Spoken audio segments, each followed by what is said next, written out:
Muy buenos días, familia. Aquí seguimos un día más, una mañana más de martes para seguir compartiendo la palabra del Señor.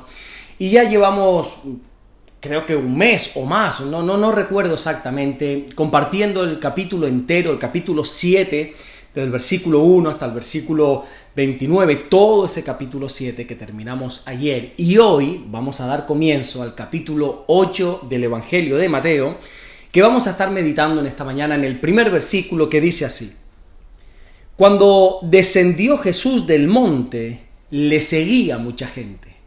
Mateo cambia por completo su mensaje en este capítulo 8 porque pasa de la teoría a la práctica. Pasamos de ver a un Jesús hablando en lo alto de una montaña a encontrárnoslo descendiendo de esa montaña para llevar a la práctica su mensaje. Porque tenemos que tener claro algo, y es que Jesús no era de esas personas que solo hablan, sino que sobre todas las cosas también llevaban a la práctica la palabra de Dios. En este capítulo 8 vamos a encontrar diversas sanidades, pero bueno, eso ya lo vamos a ir viendo con el pasar de los días. Pero hoy me gustaría centrarme en estas palabras de Mateo que se recogen en este primer versículo, cuando dice que cuando Jesús descendió de este monte de predicar ese sermón, mucha gente le siguió. Recordemos que el capítulo 7 terminó mostrándonos la perplejidad de la multitud que escuchó a Jesús predicar. La gente se quedó como en shock cuando recibió semejante enseñanza de la boca de Jesús. Pero lo más hermoso no es simplemente el asombro de la gente, sino que toda esa gente comenzó a seguir a Jesús. Suele pasar que a veces la gente actúa bajo emociones, la gente escucha un mensaje que tocan sus sentimientos, tocan sus emociones, y en ese momento la gente se maravilla y comienza a decir, qué sé yo, cosas como, no, a partir de este momento todo va a cambiar, voy a dedicar mi vida entera al servicio a Dios, y bueno, y un sinfín de cosas, pero son producto de las emociones, porque luego cuando salen de la iglesia sus vidas siguen igual. Pero sin embargo, encontramos que esta multitud no solamente se maravilló del tremendo mensaje que Jesús predicó con autoridad, sino que dice este texto que comenzaron a seguirle mucha gente. Ahora bien, quizá tú puedas pensar que ese acto de seguir a Jesús era simplemente acompañarle mientras descendía del monte, pero nada tiene que ver con la realidad. Ese verbo seguía era el acto que hacían las personas judías cuando decidían comenzar a seguir a un rabino. Para esta época, cuando un rabino escogía a un discípulo, simplemente tenía que decirle una palabra: sígueme, que curiosamente es la misma palabra que Jesús usó para llamar a Mateo. Ese sígueme incluye el dejarlo todo para comenzar una nueva vida con Jesús. Ese sígueme implica lo que hicieron, por ejemplo, Pedro, su hermano Andrés, o Juan y su hermano Jacobo, cuando también fueron llamados por el Señor, que dice la Biblia, que ellos dejaron toda su vida pasada. Estos 4 discípulos eran pescadores, y la Biblia nos enseña, por ejemplo, en el Evangelio de Marcos, en el primer capítulo y en el versículo 18, que Pedro y Andrés dejaron las redes enseguida y siguieron a Jesús. Y justo el versículo posterior nos enseña cómo Jacobo y cómo Juan, después de recibir el llamado de Jesús, también dejaron a su padre las barcas para comenzar a vivir por y para Jesús. Lo que nos está enseñando este versículo es el poder de la palabra predicada. Es cierto que de aquí en adelante lo que vamos a ver es a un Jesús más activo. Nos vamos a encontrar a Jesús yendo por los lugares, por las aldeas, orando personalmente por la gente. Lo vamos a encontrar orando por sanidad, orando por liberación de los demonios, bueno, y un sinfín de cosas más. Pero es que lo único que hizo en lo alto de esa montaña fue predicar, fue enseñar la palabra. Y esa palabra predicada fue lo que cambió las vidas de las personas. Quiero que podamos entender algo muy importante en esta mañana. Lo que cambia una vida únicamente es la palabra de Dios. Por favor, comprende algo. Los milagros no cambian.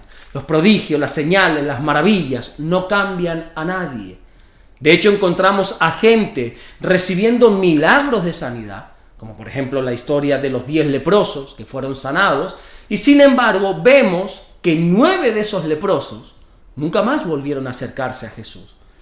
Lo único que cambia y que transforma es la palabra de Dios. La Biblia enseña en el Salmo capítulo 107, versículo 20, que cuando se envía la palabra hay sanidad y liberación. Una palabra dada por el Señor lo cambia todo. Hay mucha gente dentro de las iglesias esperando un milagro de Dios. Oye, y eso en cierta manera está muy bien, porque están depositando su confianza en el Señor. Pero lo que realmente necesitamos los hijos de Dios es una palabra que Dios nos dé. Es una palabra que lo cambie todo. Es una promesa dada por Dios que sí o sí se va a cumplir. Cuando Dios habla, Dios cumple.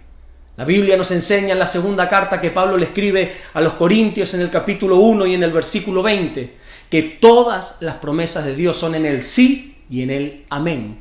El poder de Dios está en su palabra, en esta palabra que es viva y eficaz y que, como dice Pablo a Timoteo en la segunda carta, en el capítulo 3 y en el versículo 16, esta palabra es útil para nuestras vidas. Esta palabra está preparada para que las personas seamos perfectamente y enteramente preparadas para toda buena obra. Este libro que tenemos en nuestras manos cambia y transforma vidas a día de hoy. Este libro que cargamos los cristianos no es un cuento de hadas, como me dijo uno. Este libro es la poderosa palabra de Dios que, como dijo Jeremías en el capítulo 23 y en el versículo 20, es como un fuego, como un martillo que quebranta la piedra. La palabra de Dios purifica como lo hace el fuego y quebranta los corazones aún más duros como lo hace un martillo. No hay una sola persona que no pueda ser tocada, que no pueda ser transformada por la palabra de Dios. Por eso Jesús, antes de partir al cielo, nos dejó la gran comisión de ir y predicar esta palabra a toda criatura. No hay quien se resista al poder de la palabra de Dios. Solo tenemos que lograr que la gente escuche y entienda. Y pronto veremos cómo mucha gente comenzará a seguir a Jesús. ¿Qué es lo que ocurrió cuando el Señor terminó de predicar la palabra en lo alto de esa montaña? Así que te animo una vez más a que no cesemos nunca de predicar ni de evangelizar. Por desgracia escucho muchas veces a las personas decir, no, es que fulano es muy duro, mengano es muy duro, los españoles son muy duros para recibir el mensaje. No, eso no es cierto. La palabra es como un fuego y la palabra es como un martillo que bien predicada y bien enseñada y preocupándonos nosotros de que la gente entienda la palabra, pronto veremos a toda esa gente siguiendo a Jesús. Amén. Vamos a orar en esta mañana, a darle gracias al Señor. Mi Dios, te damos las gracias porque eres bueno, Señor. Gracias porque nos has dado tu bendita y tu gloriosa palabra. Te bendecimos y te adoramos por ello.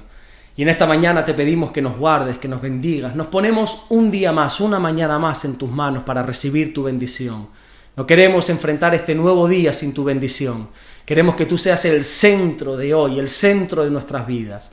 Gracias, mi Dios, por todo lo que estás haciendo. Gracias por todo lo que vas a hacer, Señor. Y me acuerdo en esta hora, Señor, del padre de Neriet, del suegro de Osman, Señor, que sigas obrando sobre este hombre, que para que lo sanes, Señor, para que tú obres en sanidad sobre este hombre que te teme, que te ama, que te sirve, Señor.